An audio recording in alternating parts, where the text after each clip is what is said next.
আজকাল খাবারের সাথে শান্তি কম আর হিসেব বেশি। কি খাচ্ছি, কত টাকায় খাচ্ছি, কতটা হেলদি, এই ভাবনায় রুচিটাই হারিয়ে গেছে। কিন্তু এমনও কিছু আছে না দামি না চটকদার, তবু একটু সর্ষে ছুঁয়ে দিলে মন নিজের থেকেই বলে আর কিছুই লাগবে না। আজকের রেসিপি চিনবেন না শুরুতে, কিন্তু বুঝবেন। নমস্কার, বারংশালী রান্নাবান্না চ্যানেলে সবাইকে স্বাগত।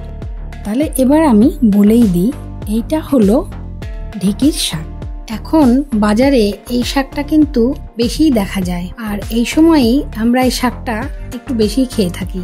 প্রথমে আমি শাকগুলোকে ভালো করে ধুয়ে নিয়েছি, নিয়ে তারপরে একটু বড় বড় করে কেটে নিয়েছি, আর দিয়েছি একটা আলু। আচ্ছা, এরপরে কড়াইয়ে তেল দিয়ে দিলাম। তেলটা গরম হয়ে যাওয়ার পর এখানে ফোড়নে দিলাম আমি 5 ফোড়ন, আর দিলাম শুকনো লঙ্কা দিয়ে এবার আমি এই ধুয়ে রাখা শাকগুলো আমি এর মধ্যে দিয়ে দিলাম, দিয়ে একটু নাড়াচাড়া করে নিলাম। নিয়ে এর মধ্যে দিয়ে দিলাম একটু লবণ, দিয়ে দিলাম একটু হলুদ, দিয়ে এবার ভালো করে নাড়াচাড়া করে নিচ্ছি। এই শাকটা ভাজাও অনেকে খায়, আবার হয়তো এইভাবে অনেকেই খায়, কিন্তু যেহেতু আমি এইভাবে করি তাই আজকে আপনাদের সাথে শেয়ার করলাম। আর এখানে যেটা মেন সেটা হলো এই সর্ষে পাউডারটা।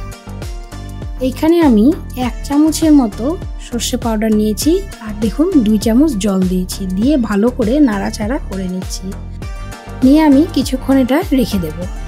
আর এর মধ্যে দিয়ে দিলাম একটু অন্যরকম স্বাদের জন্য কাসুন্দি 1 টেবিল চামচ আমি এখানে এর সাথে মিক্স করে নিলাম। এদিকে ঢাকনাটা উঠিয়ে এবার আমি ভালো করে নাড়াচাড়া করে নিচ্ছি। দেখুন আমার আলুটাও সেদ্ধ হয়ে গেছে, আর শাকও সেদ্ধ হয়ে গেছে। একটু জলটা যখন টানায় গেল, দেখুন ঠিক এই পরিমাণে।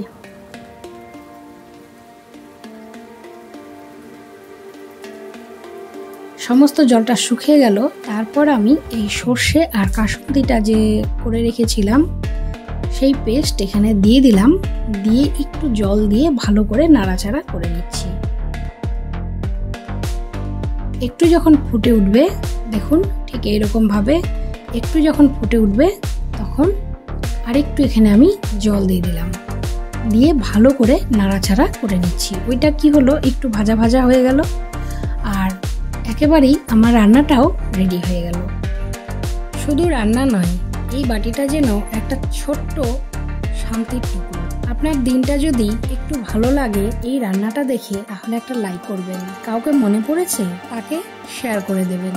আর আপনি কিভাবে খান ঢেঁকির শাক কমেন্টে লিখে জানাবেন। আর পাশে থাকতে চাইলে সাবস্ক্রাইব করে ফেলুন ঠিক এখনই।